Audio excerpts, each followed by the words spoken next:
Welcome to the Better Sovereign Show. I'm your host, Colin Stucker, member of the Better Human Podcast Network. Today's show is all about money, sovereignty, freedom, and everything that pertains to that. How to become financially free, how to become a sovereign, remote, mobile individual, and why you should want to. Every show is 5-ish minutes, something related to help you become more sovereign, more free, more financially stable, and secure. You can get all the updates over at Colin.coach. Subscribe on your favorite podcast app and or YouTube, ideally both. And then get the newsletter, which is the hub for everything, the glue for everything. Today, we're talking about the human progress, or our human progress. Humanity's progress is dampened by the elite. Oh man, what a big topic. Where to go with this? Read this quote from a book I'm reading, Bitcoin Independence Reimagined, which is more about freedom and sovereignty than it is actually about Bitcoin, but I highly recommend it. This is a direct quote. Human progress is equipped with a damper, and we're not as progressive, effective, or innovative as we could have been. All because of our overlords' inability to resist the urge of diluting our money supply. The temptation to counterfeit has existed as long as money has, and no civilization has ever been able to stop it. On the contrary, we've been very inventive coming up with plausible excuses for this. The latest term from the Fed for this criminal behavior is quantitative easing. Okay, so if some of this stuff is new to you, it's tough here because you need to understand the history of money, how money works, like what fiat is, what it isn't, what gold-backed currency is. It's just a lot of stuff. The core idea here is, and a lot of Bitcoiners believe this, I truly believe this, that so much of the problems that we have as a species stem from and are at least connected to the corrupted money supply. So a lot of people say like Bitcoin fixes this or solve the money, solve everything else basically. When you solve money, you really do solve a lot of other things. One of the gross Frankenstein effects of money manipulation and governments controlling them is governments in the bloat. It just forever bloats and bloats and bloats. And it gives the elite the power to just keep doing whatever they want. They can keep printing. They can keep buying up things and directing things to go this way and paying people to do that and whatever, and contractors.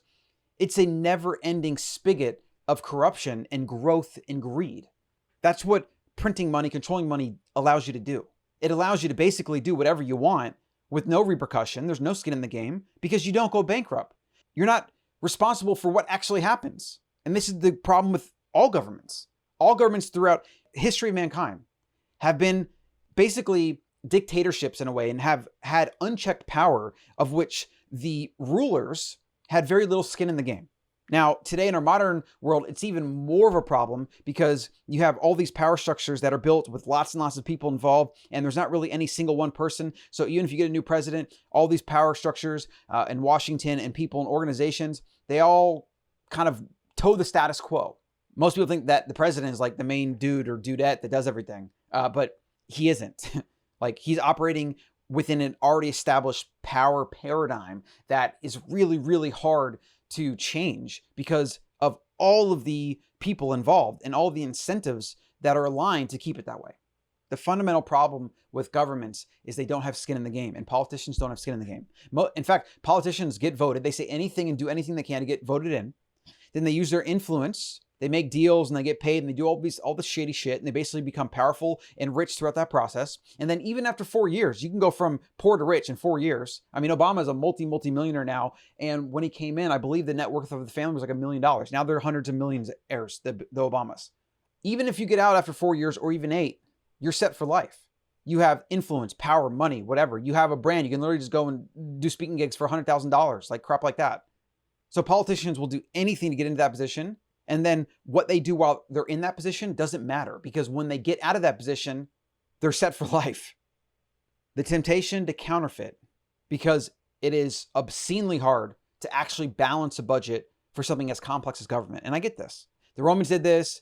Every civilization ever that has had money and infrastructure and has been a modern civilization, or I would say, post-agricultural civilization, they have always overspent. They have always defaulted on their debts and ran out of money, right? The French did this. It led to the French Revolution, Caesar, fall of Rome, etc. And when that happens and you're controlling the money supply, well, you're going to try to do everything you can to have more money to spend to fund your wars and fund your lavish lifestyles or whatever. This is every ruler in the history of civilization, and it's likely to be forever the case for as long as we have a very consolidated power structure as the default modus operandi for operating.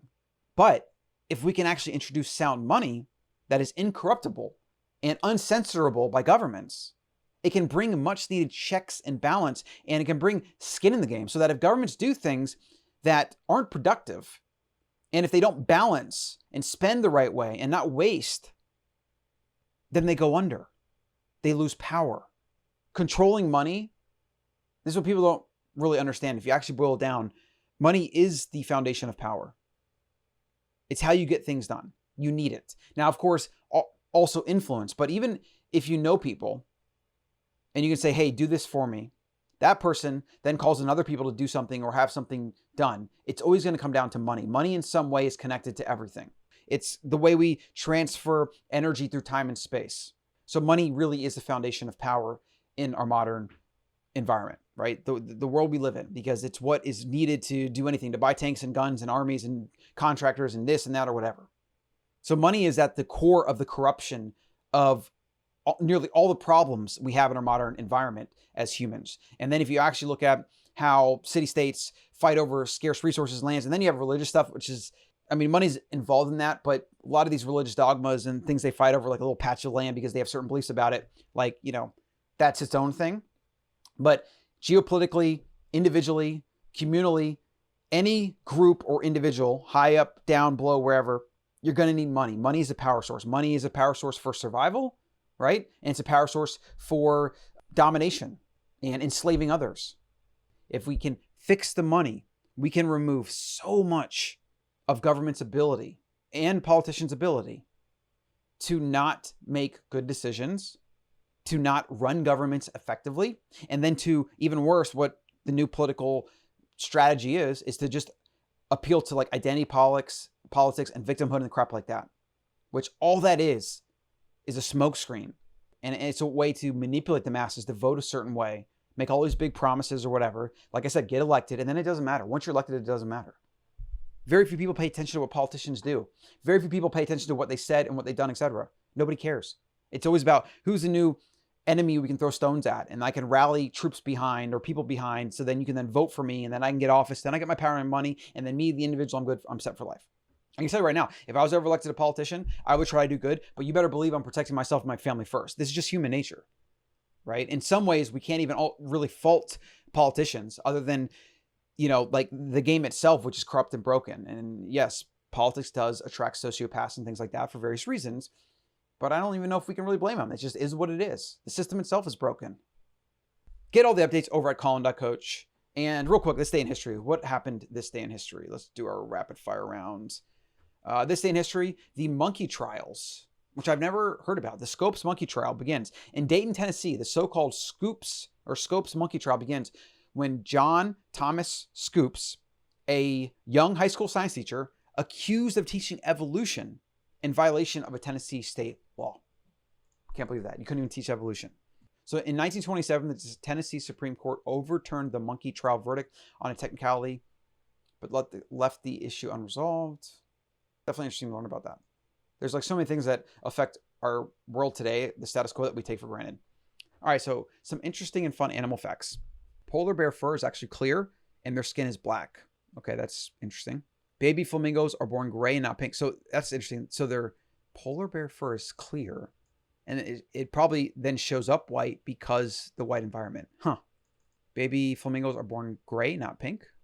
Elephants suck on their trunks for comfort. Okay. Anteaters have no teeth. Interesting.